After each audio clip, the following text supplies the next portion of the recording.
حضرت عائشہ صدیقہ رضی اللہ تعالیٰ عنہا ایک حدیث میں یہ روایت فرماتی ہیں کہ حضور نبی کریم صلی اللہ علیہ وسلم شعبان کے مہینے میں کثرت سے روزے رکھا تھا. رمضان کی تیاری سمجھ لیجیے, اس کی مشق سمجھ لیجیے, اس کا استقبال سمجھ لیجیے. نبی کریم صلی اللہ علیہ وسلم اس مہینے میں کثرت سے نفلی روزے رکھا تھا. واجب نہیں ہے, فرض نہیں ہے, لیکن کسی بھی دن میں اللہ تبارک و تعالیٰ توفیق عطا فرما دے, شعبان کے کسی بھی دن میں تو روزہ رکھنا عام دنوں کے روزے سے زیادہ فضیلت رکھتا اور زیادہ اجر و ثواب کا موجب. کوئی ساعات مقرر نہیں, کوئی دن مقرر نہیں, بلکہ جس وقت بھی اللہ تبارک و تعالیٰ کی طرف سے توفیق ہو جائے اس میں نفلی روزے رکھنے چاہیے. حضرت عائشہ صدیقہ رضی اللہ تعالیٰ عنہا فرمایا کرتی تھی کہ رمضان کے مہینے میں جو روزے مجھ سے قضا ہو جایا کرتے تھے جسمانی مجبوری کی وجہ, تو میں ان کی قضا شعبان میں رکھا کرتی تھی, کیونکہ رسول کریم صلی اللہ علیہ وسلم کی اس زمانے میں جس طرح سے روزے رکھتے تھے تو میرے لیے روزہ رکھنا آسان ہو جاتا تھا کہ آپ بھی روزے جو ہے میں بھی. تو اس سے شعبان کے روزوں کی فضیلت معلوم ہو. البتہ ساتھ ہی رسول کریم صلی اللہ علیہ وسلم نے یہ بھی بیان فرمایا صحابہ کرام کو ہدایت دی کہ رمضان سے کچھ پہلے, ایک دن پہلے یا 2 دن پہلے روزہ نہیں رکھنا چاہیے. ایک دن پہلے یا 2 دن پہلے روزہ چھوڑ دینا چاہیے, روزہ نہیں رکھنا. اس کی ایک وجہ تو یہ ہے کہ تاکہ انسان رمضان کا استقبال نشاط کے ساتھ کر سکے, پہلے ہی روزے سے کمزور نہ ہوگا. ایک وجہ تو یہ علماء کرام نے بیان فرمائی. اور دوسری وجہ جو اس سے زیادہ گہری ہے وہ یہ کہ دین اتباع کا نام ہے. اللہ تبارک و تعالیٰ کے حکم کی اتباع, نبی کریم صلی اللہ علیہ وسلم کے حکم کی اتباع, یعنی اس کی پیروی, حکم ماننا, حکم پر عمل کرنا. دین اس کا نام اپنا شوق پورا کرنے کا نام نہیں اور جذبات کی تسکین کا نام نہیں, بلکہ اللہ کے جلالہ کے احکام کی پیروی کا نام ہے.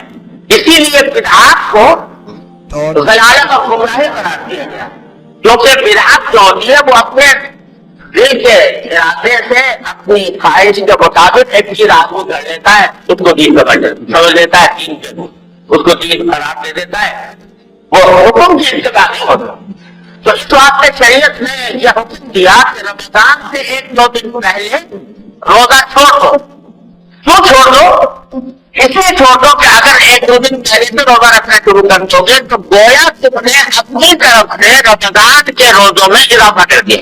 اللہ تبارک و تعالیٰ نے تو تم پر 30 یا 29 روزے فرض کیے تھے, اسی کے ساتھ تم نے ملا دیا شعبان کے آخر کے 2 روزوں کو بھی. تو اب آگے رمضان کو تو رکھو گئی 29 یا 30 روزے, اور اگر شعبان کا 30واں بھی رکھ لیا, 29واں بھی رکھ لیا, 28واں بھی رکھ لیا تو وہ 30 نہ رہے 35 روزے ہو. یہ اپنی طرف سے اضافہ ہو, فرض کے اندر اضافہ ہو. اب شریعت اس بات کا بڑا اہتمام کرتی ہے کہ کوئی آدمی اللہ تعالیٰ کے مقرر کیے ہوئے فرائض ہوئے کوئی اضافہ بھی نہ کرے تو کمی بھی نہ کرے, اس لیے بنا کیا گیا. آپ نے گھروں کو بھی سنا ہوگا کہ فرمایا گیا کہ ایک طرف یہ فرمایا گیا کہ سحری جب کھاتے ہو روزے میں تو بالکل آخر وقت میں سحری کھانا زیادہ مستحب ہے, بہتر ہے. پہلے سے آدمی کھا کے بیٹھ جائے 2-3 گھنٹے پہلے سے کھانا پینا چھوڑ دے, یہ پسند نہیں. کیوں پسند نہیں؟ اس لیے کہ روزہ اللہ نے رکھا ہے صبح صادق سے لے کر غروب آفتاب ہے. اگر تم نے 2 گھنٹے پہلے سے کھانا چھوڑ دیا تو تم نے روزے کی مقدار میں اپنی طرف سے اضافہ کر دیا, اپنی طرف سے اضافہ کر دیا. لہٰذا نہیں, آخر وقت تک کھاؤ کیونکہ ہمارا حکم یہی ہے. اور اسی طرح افطار کے بارے میں آپ نے سنا ہوگا کہ حدیث میں رسول کریم صلی اللہ علیہ وسلم نے مستحب قرار دیا کہ افطار جلدی سے جلدی کیا جائے. جو ہی سورج غروب ہو اور اس کا یقین ہو جائے کہ سورج غروب ہو چکا, جلدی سے جلدی افطار کرو. اب دیر نہ کرو. کیوں؟ اس لیے کہ اگر تم دیر کرو گے تو اپنی طرف سے روزے کی مقدار میں اضافہ کر رہے ہو. اللہ تعالیٰ کو کہا تھا غروب آفتاب تک کرنا, تم نے غروب آفتاب سے آگے بڑھا دیا. یہ اپنی طرف سے بڑھایا تو یہ اپنی طرف سے کوئی عبادت معتبر نہیں. بتلانا یہ منظور ہے کہ نہ بھوکا رہنے میں کچھ رکھا ہے, بھوکا پیاسا رہنے میں, اور نہ کھانے میں کچھ رکھا ہے. اصل چیز اللہ تبارک و تعالیٰ کے حکم کی اتباع ہے.